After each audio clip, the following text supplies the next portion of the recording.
Hello dear students, स्वागत आप सभी का आपके अपने इस ब्यूटीफुल से चैनल में। आज अपन स्टार्ट करने जा रहे हैं अपन 12th आरबीएससी बोर्ड का जो चैप्टर नंबर 3 चल रहा है इलेक्ट्रिक पोटेंशियल, उसका लेक्चर नंबर 4। क्लियर?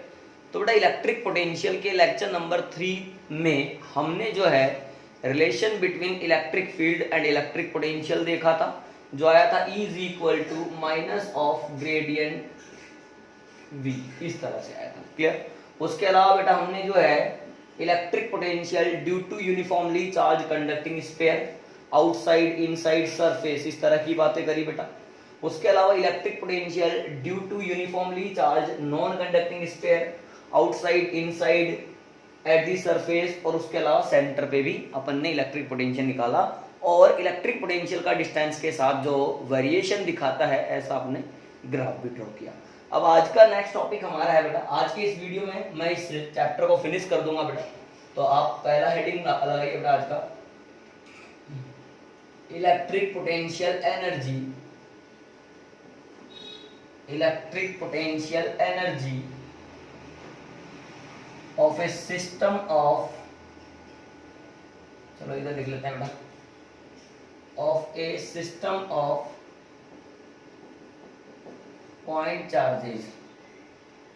मेरी बात समझना, यानी पॉइंट चार्जेस का एक ग्रुप है, एक सिस्टम है, उसकी वजह से हम लोगों को क्या फाइंड करना है, इलेक्ट्रिक पोटेंशियल एनर्जी फाइंड करना है। अब हमारे सिलेबस में जो है बच्चों, वो दो चार्जेस का एक सिस्टम बना करके पोटेंशियल एनर्जी निकाली गई है, उसके अलावा एक तीन चार्जेस का सिस्टम बना करके उसकी पोटेंशियल एनर्जी निकाली गई है। तो मैं दोनों के बारे में डिस्कस करूंगा। सबसे पहले अपन स्टार्ट करते हैं पहला, electric potential energy. Electric potential energy of A system of 2 point charges. Okay बेटा, 2 पॉइंट चार्जेस का एक सिस्टम है, उसकी इलेक्ट्रिक पोटेंशियल एनर्जी क्या होती है। बेटा इलेक्ट्रिक पोटेंशियल एनर्जी कहते किसे हैं वो भी समझ लेते हैं। इलेक्ट्रिक पोटेंशियल एनर्जी क्या होती है, चार्जेज को इनफाइनाइट से ला करके एक सिस्टम बनाते हैं, और उसके लिए जितना वर्क करना पड़ता है, एक निकाय बनाया जाता है, एक सिस्टम बनाया जाता है, उसके लिए जितना वर्क करना पड़ता है, that work done is stored in the form of electric potential energy. Yes और नॉट? कहने का मतलब प्यारे बच्चों, जैसे मान लीजिए सबसे पहले मैं किसी Q1 चार्ज को इनफाइनाइट से यहाँ A पॉइंट पर लेकर के आया, this is A point. Okay, अच्छा ध्यान से देखें तो मुझे क्या करना होगा, एक एक पॉइंट चार्ज को मैं इनफाइनाइट से लाता जाऊंगा और यहाँ रखता जाऊंगा और सिस्टम बनाता जाऊंगा। फिर मैं एक एक पॉइंट चार्ज को लाने में जितना वर्क डन करना पड़ रहा है वो वर्क डन यहाँ पे निकालता जाऊंगा। तो work done in carrying Q1 from infinity two point A। बेटा ये मान लो W1 है, तो W1 की वैल्यू कितनी आएगी यहाँ पर, देखो यहाँ पर W1 की वैल्यू आएगी बेटा 0। क्यों आएगी बेटा 0? क्योंकि here work done is 0 because there is no electric field, है ना, there is no electric field to provide electrostatic force to the Q1। कहने का मतलब Q1 के लिए यहाँ पर कोई दूसरा चार्ज प्रेजेंट नहीं है जिसकी वजह से ये इलेक्ट्रोस्टैटिक फोर्स फील कर सके, इसलिए यहाँ कोई वर्क नहीं करना पड़ेगा। W1 की वैल्यू कितनी ले लेंगे बेटा, यहाँ पे 0 ले लेंगे। मान लीजिए कि इस Q1 से, ये A पॉइंट पर है, इस Q1 से Q2 को लाके रख दिया हमने R डिस्टेंस पर, जो कि पॉइंट B पर प्लेस्ड है। लाए कहां से है बेटा, इसको भी हम इंफिनिटी से लाए हैं। तो कहने का मतलब Q2 भी कहां था, इंफिनिटी पर ही था। अब इंफिनिटी से आप इसको कहां लेकर के आ गए, सर यहाँ इलेक्ट्रिक फील्ड के, यानी Q1 का जो इलेक्ट्रिक फील्ड बन रहा है उसके B पॉइंट पर लेकर के आ गए। देन वर्क डन कैसे लिखेंगे, वर्क डन in moving या carrying Q2 from infinity to point B is W2 is equal to, बेटा वर्क डन कैसे लिखेंगे अब बताओ, work is equal to charge into potential difference, तो Q2 इंटू डेल्टा V। बेटा डेल्टा V क्या लिखूं, BV माइनस B अनंत, क्यों बेटा, तो W2 is equal to Q2 BV क्या होगा बेटा, बी पॉइंट पर जो इलेक्ट्रिक पोटेंशियल आएगा वो किसकी वजह से आएगा, ए पॉइंट की वजह से। तो बेटा यहाँ पर ए पॉइंट की वजह से, यानी ए पॉइंट पर जो चार्ज है उसकी वजह से क्या होगा, के Q1 अपॉन आर। इन्फिनिटी पर पोटेंशियल कितना बताया था बेटा मैंने, 0। तो ये आंसर कितना आ रहा है W2 का, के Q1 Q2 upon R. Equation number second. बच्चों 2 पॉइंट चार्जेज का ही सिस्टम बनाना था, सिस्टम बन चुका है। तो नेट वर्क डन, आप लोगों को जो नेट वर्क डन लिखना पड़ेगा, W is equal to W1 plus W2। अब बेटा W1 तो 0 है, तो W कितना आ जाएगा, K Q1 Q2 बटे R। इक्वेशन नंबर आ गया बेटा 3। क्लियर। अच्छा, this work is stored in the form of electric potential energy. This work is stored in the form of electric potential energy. Then बेटा क्या करो, इसको अपन U से लिख सकते हैं। तो U बराबर K Q1 Q2 upon R। Equation number आ गया मेरे पास में 4। तो ये होता है 2 पॉइंट चार्जेज का सिस्टम बनाने के लिए जो रिक्वायर्ड पोटेंशियल एनर्जी है, बोले तो इलेक्ट्रिक पोटेंशियल एनर्जी है, उसका फॉर्मूला U बराबर K Q1 Q2 upon R। If बेटा Q1 इंटू Q2 जो है, ये प्रोडक्ट अगर ग्रेटर देन 0 होगा, इसका मतलब U की वैल्यू क्या आ जाएगी बेटा, पॉजिटिव। अब ये कब हो सकता है, जब दोनों सेम साइन के होंगे, because electric potential energy is scalar quantity. अगर नेगेटिव चार्ज है तो उसकी वजह से नेगेटिव पोटेंशियल एनर्जी लिखो, और अगर पॉजिटिव चार्ज है तो उसकी वजह से पॉजिटिव पोटेंशियल एनर्जी लिखो। तो Q1 एंड Q2 यानी अगर ये सेम साइन के होंगे तो ग्रेटर देन 0 होगा, यानी अगर ये दोनों प्लस प्लस के होंगे तो भी ग्रेटर देन 0 आएगा, अगर ये माइनस माइनस के होंगे तो भी ग्रेटर देन 0 आएगा। बट अगर ये दोनों अपोजिट साइन के होंगे, if Q1 Q2 is less than 0, then बेटा U की वैल्यू कितनी आ जाएगी, अपनी नेगेटिव आ जाएगी। क्लियर है क्या मेरी बात? ओके, फटाफट से नोट करो बेटा, और देख भी लो, रफली नोट करो, रफली आप लोग इसको नोट कर लो। फिर अपन 3 पॉइंट चार्जेज के लिए भी निकालेंगे।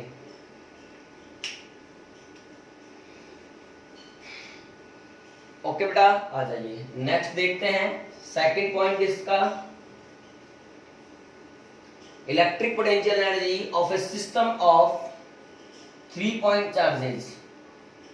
बेटा अब अपनी मर्जी से कैसा भी एक सिस्टम बना के पटक दो। मान लिया कि ऐसा सिस्टम है, ऐसे लेके आएंगे कि Q1 Q2 और Q3। बेटा ये A पॉइंट मान लो, ये B पॉइंट मान लो, बेटा ये C पॉइंट मान लो। 1 और 2 के बीच में डिस्टेंस मान लो R12, 2 और 3 के बीच में मान लो R23, बेटा 3 और 1 के बीच में मान लो R31। क्लियर बेटा? सबसे पहले जब Q1 को लेकर आए थे तो Q2 एंड Q3 नहीं थे यहाँ पर, और जब Q1 को लाए तो Q2 एंड Q3 नहीं है, तो इसका मतलब Q1 पर कोई फोर्स लगाने के लिए मौजूद था ही नहीं। तो वर्क डन कितना करना पड़ेगा बेटा, 0। अब बेटा अगर मैं दूसरे की बात करूं, Q2 की, तो Q2 के लिए वर्क करना पड़ा। अब वर्क वास्तव में इतना ही करना पड़ा, क्योंकि अब जब Q2 को लेकर आ रहे हो तो Q3 नहीं है बट Q1 प्रेजेंट है, तो Q1 की वजह से यहाँ पर क्या लिखना पड़ेगा, पोटेंशियल लिखना पड़ेगा। बस डिस्टेंस कितने ले लेंगे बेटा, R12। क्लियर मेरी बात? इसी तरह से अब आगे बढ़े बेटा, तो देखो तीसरा एक और निकाल लेते हैं।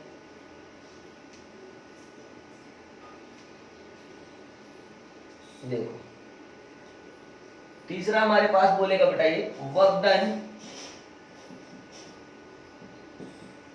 In moving Q3 from infinity two point C is W3। बेटा Q3 into VC minus V अनंत। अब C पॉइंट पर पोटेंशियल जो है बेटा वो Q1 एंड Q2 दोनों की वजह से लिखना पड़ेगा, क्योंकि जब मैं अब Q3 को सबसे लास्ट में लेकर आ रहा हूं तो Q1 एंड Q2 भी तो यहाँ प्रेजेंट है। तो बेटा W3 कैसे लिखूंगा बेटा मैं, W3 इज इक्वल टू आ जाएगा Q3। अब C पॉइंट पर पोटेंशियल पहले लिखो किसी की वजह से, Q1 की वजह से लिखोगे तो कितना आएगा, K Q1 अपॉन R31। बेटा मैं लिख देता हूं, चलिए K Q1 अपॉन R31, फिर प्लस Q2 की वजह से लिख लो बेटा K Q2, देखो K Q2 बटे R23। बेटा इनफिनिटी पे कितना होता है, 0। बेटा W3 कितना आ गया, अब इस Q3 को मल्टीप्लाई कर लो, K इसको कर लो पहले, K Q2 Q3 बटे R23 plus K q three q one upon R three one. Equation number मेरे पास आ गया बेटा थर्ड। अब नेटवर्क कैसे निकालेंगे बेटा, W1 plus W2 plus W3। W1 तो कितना है 0, तो क्या आएगा answer, W is equal to K Q1 Q2 upon R12 plus के Q2 Q3 upon R23 plus के Q3 Q1 upon R31। Clear है बेटा। अच्छा, यही वर्क डन जो है वो इलेक्ट्रिक पोटेंशियल एनर्जी के रूप में स्टोर हो जाएगा। फिर W को आगे अगली स्टेप में हम लोग क्या लिख देंगे बेटा, U लिख देंगे। क्लियर है, फटाफट नोट करो पहुंच करके।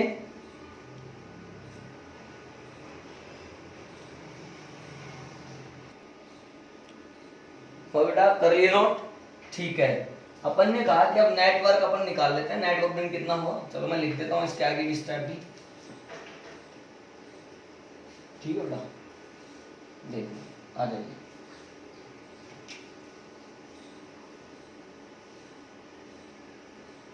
देखो हैंस नेटवर्क डन। मैं जब नेटवर्क डन यहां लिखूंगा W तो कितना आएगा, W1 प्लस W2 प्लस का W3। बेटा W1 कितना होता है, यहाँ पे 0 है, तो 0 प्लस के Q2 Q3 सॉरी के Q1 Q2 upon R12 plus के Q2 Q3 बटे R23 प्लस के Q3 Q1 अपॉन R31। बेटा इसको W इज इक्वल टू दोबारा लिख लो, के Q1 Q2 upon R12 plus Q2 Q3 upon R23 plus Q3 Q1 upon R31।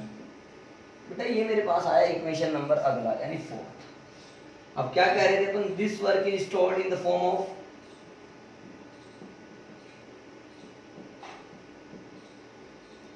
Form of electric potential energy, U is equal to K Q1 Q2 upon R12 plus K Q2 Q3 upon R23 plus K Q3 Q1 upon R31। ये आएगा मेरे पास में equation number 5। Clear हो बेटा, ये होता है यहाँ पर नेट इलेक्ट्रिक पोटेंशियल एनर्जी। फटाफट से नोट कर लो बेटा रिमेनिंग पार्ट।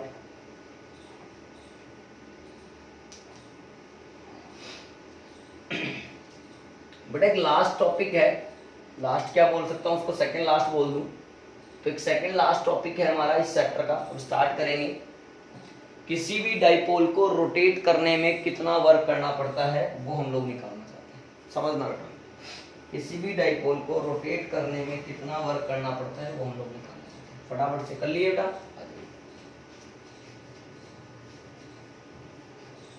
ठीक है। अब नेक्स्ट राइडिंग अपन लिख रहे हैं, आप भी नोट करेंगे, ठीक है। समझना, work done in rotating a dipole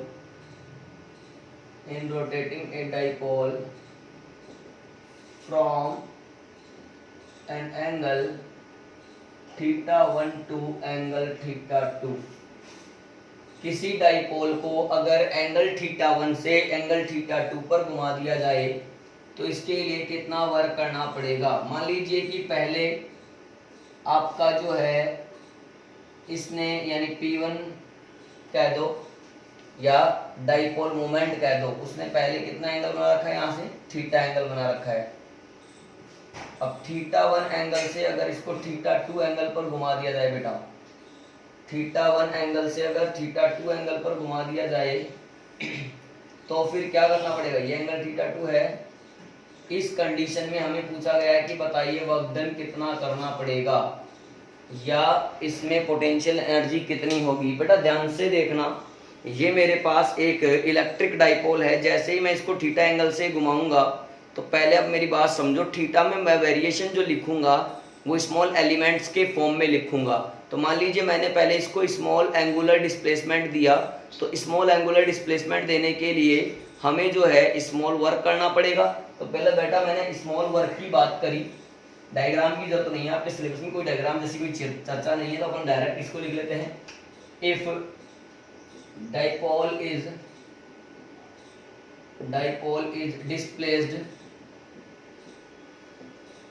displaced at an angle at a small angle d theta then work done।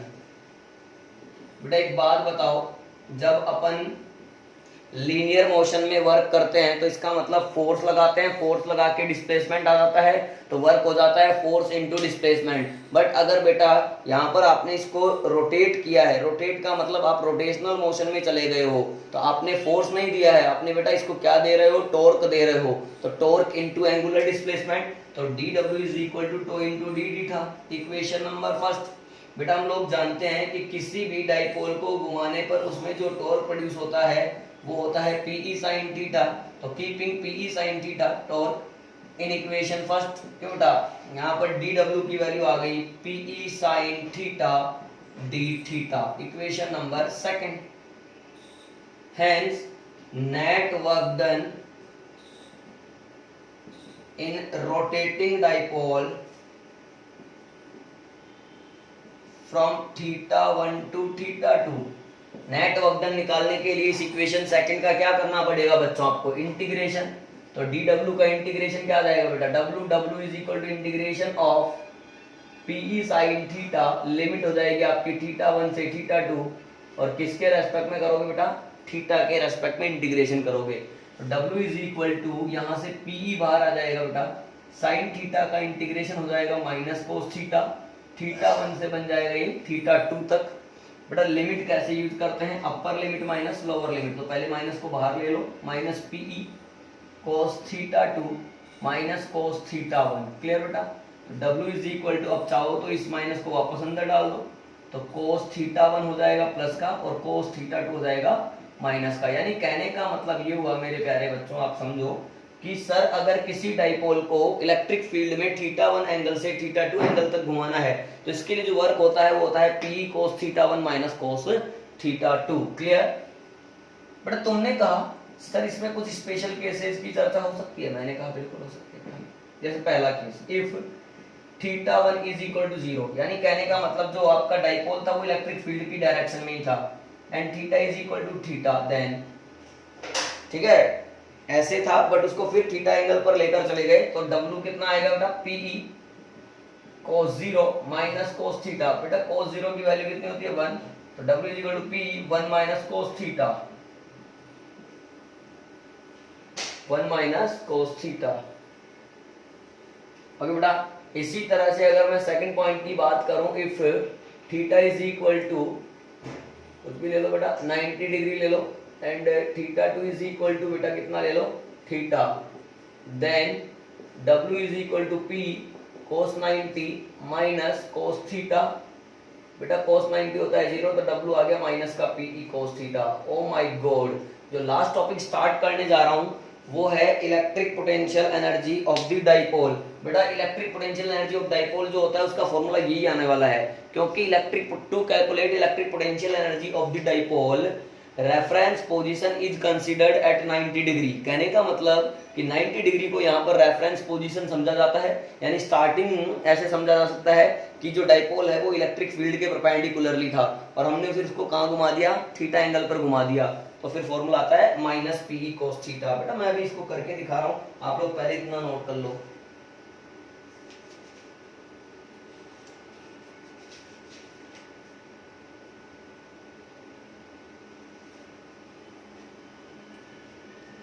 Okay बेटा आ जाइए।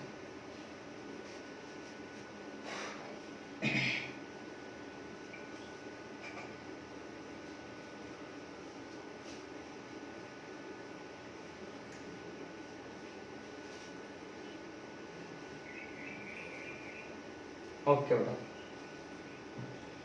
आइए, last topic of this chapter, potential energy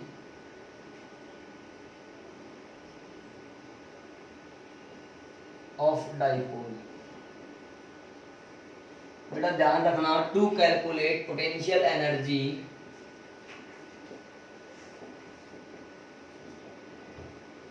to calculate potential energy of dipole, 90 degree is considered as reference position, considered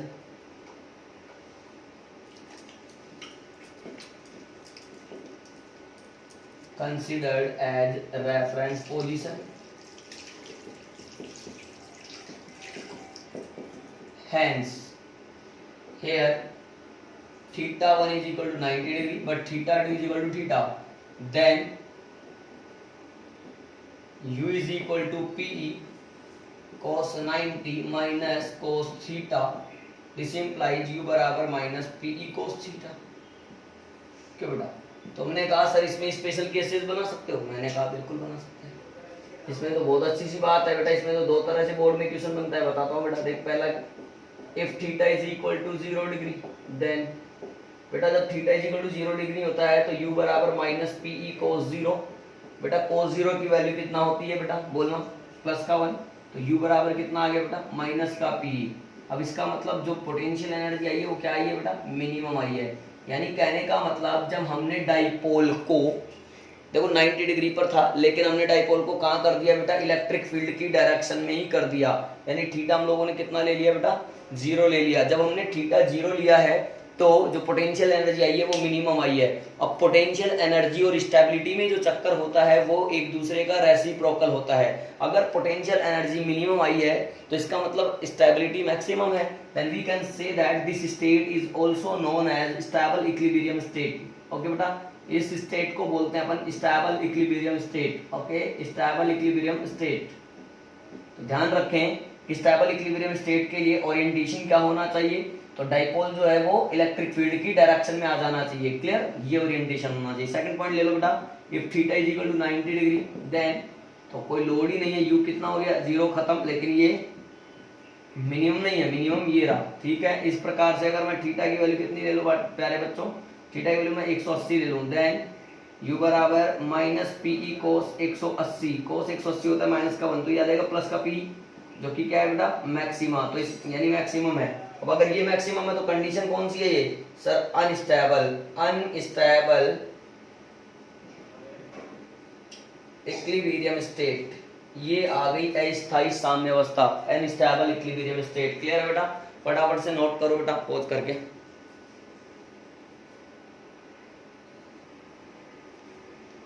okay बेटा, करिए लो।